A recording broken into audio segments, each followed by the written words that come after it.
Kita lanjutkan diskusi kita dari minggu lalu. Kita sudah membahas di elektrostatis atau listrik yang tidak bergerak. Ini minimal ada 4 besaran ya. Kita sudah membahas tentang muatan listrik, kemudian gaya listrik, kemudian medan listrik, energi potensial listrik, dan potensial listrik. Oke. Ini kita sudah sebagian sudah kita diskusikan di pertemuan sebelumnya. Kali ini kita akan lanjutkan ke bagian yang masih ada hubungannya dengan energi potensial listrik. Ya. Ada sebuah piranti namanya kapasitor. Ini fungsinya untuk menyimpan energi potensial listrik. Ya, contohnya di sini kita punya kamera flash pada kamera ini umumnya. Ya. Jadi kapasitor tadi untuk menyimpan, ya, menyimpan energi listrik. Kenapa perlu disimpan? Apa bedanya dengan penyimpan energi listrik yang lain, baterai misalnya? Ya. Kita sudah ada baterai nih di HP kita atau di kamera di LSR. Kenapa masih perlu kapasitor? Kira-kira kenapa? Bapak, mohon maaf, ini tadi Dwi Aziz katanya izin tidak enak badan dan Faisal izin ada acara keluarga. Kalau untuk Aziz izin masuk telat gara-gara ngantar adiknya, Pak. Terima kasih. Tidak apa-apa, di kelas saya bebas seperti itu. Tidak datang pun silakan. Oke, kita lanjutkan ya. Apa kira-kira bedanya kapasitor dengan baterai? Mereka sama-sama menyimpan energi listrik. Kenapa sebuah HP kita ya ada flash foto kameranya misalnya sudah ada baterai, kenapa masih perlu kapasitor? Ya. Ada yang mau menjawab?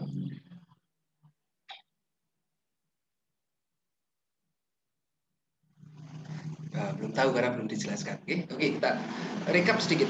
Baterai ini mengeluarkan energi listrik, ya, energi listrik yang tersimpan di dalamnya banyak, misalnya power bank. Anda punya AH-nya ya, ampere mAh-nya berapa angkanya? Ya. Misalnya 6000 mAh. Okay. Artinya bagaimana? Kalau dipakai untuk ditarik arusnya sebesar 6000 miliampere, dia bisa memberikan energi selama 1 jam. Ya. Bisa pasangi load di sini, lampu atau layar HP dan sebagainya, dan dia loadnya ini memerlukan 6000 miliampere atau 6 ampere, maka baterai ini bisa mensuplai selama 1 jam. Ya.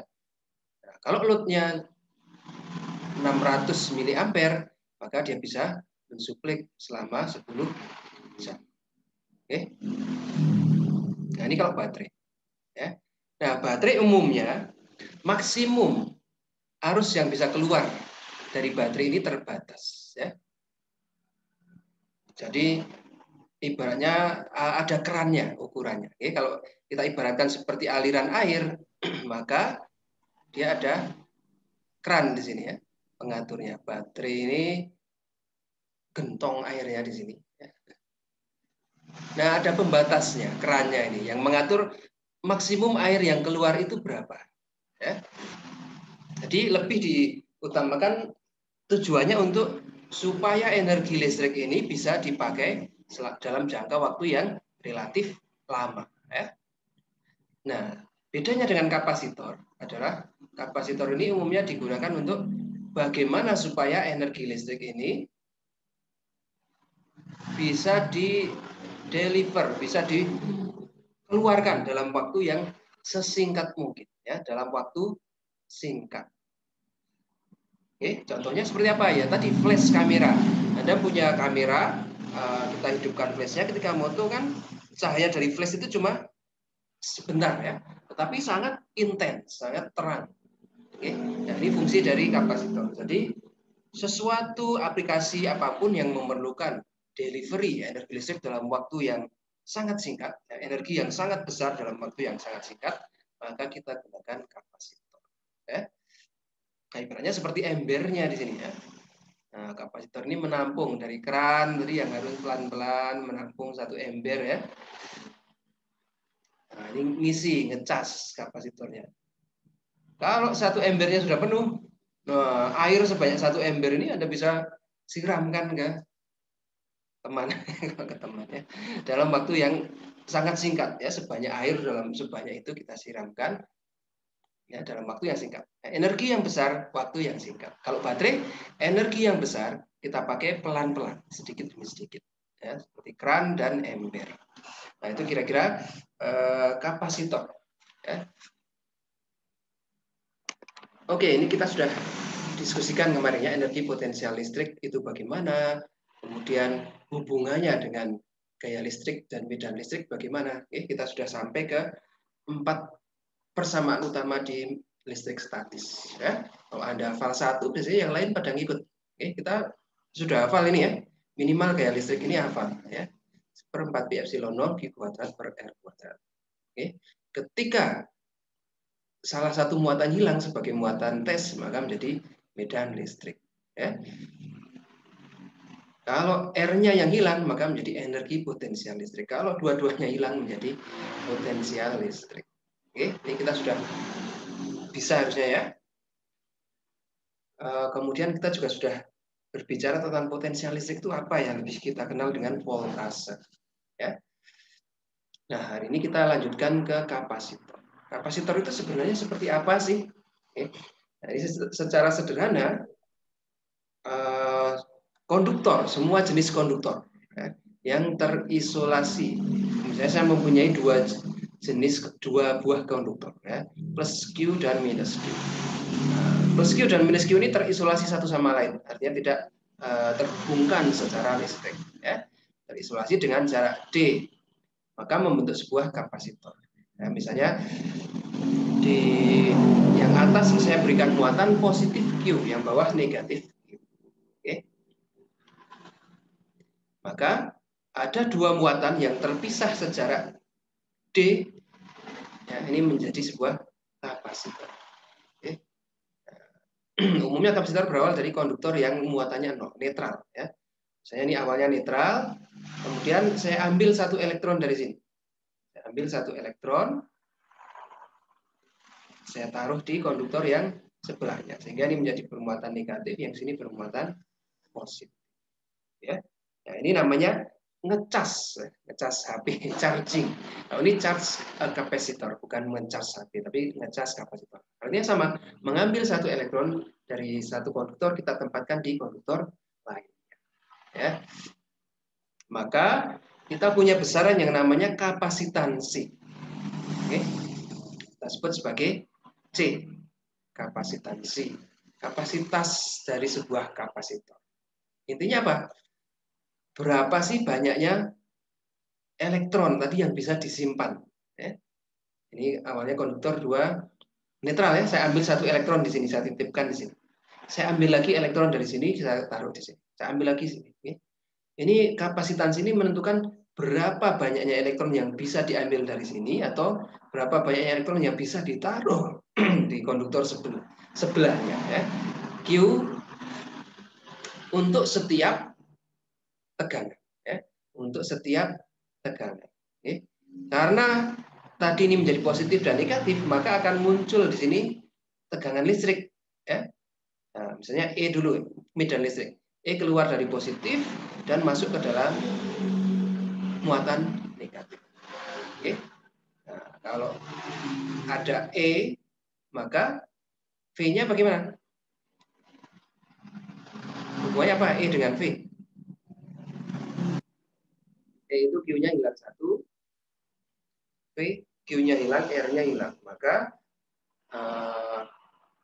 V kalikan R, ya. E sama dengan V per R. V dibagi R. Oh ya, V dibagi R, ya. Jadi ketika ada medan listrik dan ini terpisah sejauh R, maka akan terjadi tegangan listrik antara keduanya, ya. Seperti halnya kemarin kita contohkan ya, ada awan yang di langit kan banyak elektronnya, okay? Dengan tanah. Ini ada perbedaan muatan listrik. Okay? Nah, ini terpisah dengan jarak R tertentu. Okay? Kemarin tegangan antara awan dengan tanah bagaimana? Nah, kira-kira 10 berpangkat 8, ya 100 juta volt. Okay? Nah, ini juga sama. Ada sebuah muatan yang berbeda terpisahkan dengan jarak R. Ya.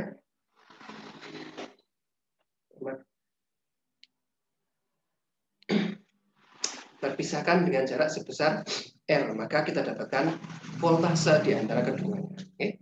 Kita akan ada V di antara keduanya. Maka definisinya adalah seberapa banyak elektron atau muatan listrik yang bisa disimpan untuk setiap beda potensial V. Oke, sejauh ini jelas ya? Untuk setiap beda potensial.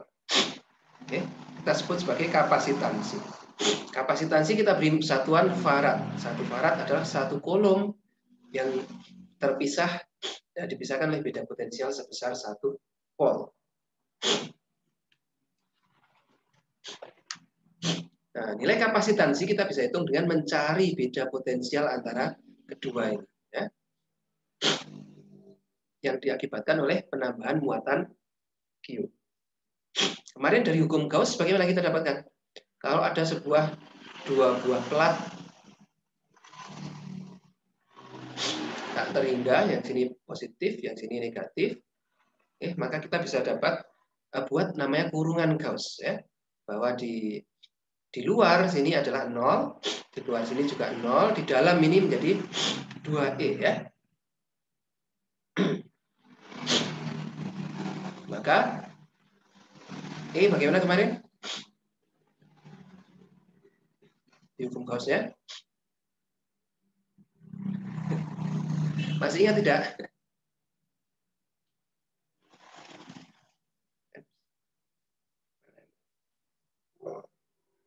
Ini ya. Q dibagi A kalikan epsilon. Oke, itu sebuah dua plat sejajar tak berhingga. Maka muatan medan listrik diantaranya berapa? Ya, Q dibagi A epsilon. Oke. Nah, kita ingin cari, ini kan adalah E. Yang kita ingin cari adalah V. Ya. Kenapa? Karena kita nanti ingin mencari C. Ya, C sama dengan per V. V-nya kita cari dari E. E bagaimana? E sama dengan V per D. Ya. Nah, V antara plat A dan plat B kita sebut sebagai PAB. Ya, sama dengan E kalikan R. Kalau dalam hal ini R-nya kita menggunakan notasi D, ya, jarak, separation distance antara kedua plat. Ya. E kali D. Kalau E sama dengan V per R atau di sini V per D, maka V sama dengan E kalikan D. Ya. E-nya adalah Q A epsilon 0, D-nya tetap. Atau kita bisa tuliskan QD dibagi A epsilon 0. Ini adalah V. Ya. Nah, selain C adalah Q per V. Maka kalau kita ubah, ini V-nya menjadi ini ya. C sama dengan Q per V. Q-nya tetap, V-nya menjadi Q kali D dibagi A epsilon 0. Oke. Q kali D dibagi A epsilon 0. Maka kita dapatkan persamaan yang sudah kita kenal. Ya. C untuk plat sejajar kapasitansinya tergantung dari apa? Epsilon 0. Ya, permitivitas ruang hampa. Jadi, kalau di sini tidak ada apa-apa. Ya. Kalau di sini antara plat A dan plat B ini ruang hampa, maka kita dapatkan gunakan epsilon 0. A apa? A adalah luas plat. Oke. D adalah jarak antara. Ya. Di kapasitansi sebuah kapasitor dua plat sejajar sebanding dengan epsilon 0 sebanding dengan luas platnya berbanding terbalik dengan jarak antar kedua plat. Ya. Ini yang kita sudah sangat mengenal ya, kapasitor plat sejajar.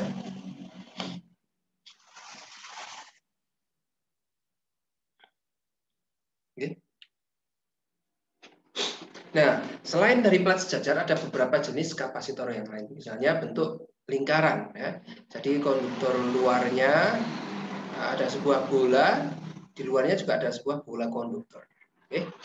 Maka kita bisa gunakan hukum Gauss untuk menurunkan fungsi dari C-nya. Oke. Sama, kita cari E-nya bagaimana, kemudian kita cari V, kemudian kita cari C. Oke. Nah, Anda kerjakan sendiri PR ini coba. Oke. Nah, nanti ketemunya harusnya seperti ini. C sama dengan Q per theta B sama dengan 4pi epsilon 0. RA kalikan RB dibagi RB minus RA. RB adalah jari-jari yang luar, RA jari-jari yang dalam. Oke. Bentuk silinder ini juga umum, beberapa kapasitor berbentuk silinder. Anda cari juga berdasarkan hukum Gauss yang sudah kita pelajari ya. Cari E, kemudian nanti tentukan V-nya, baru tentukan C. Nah, nanti cross check dengan ini. C sama dengan 2pi epsilon 0L dibagi ln RB dibagi RA. Oke.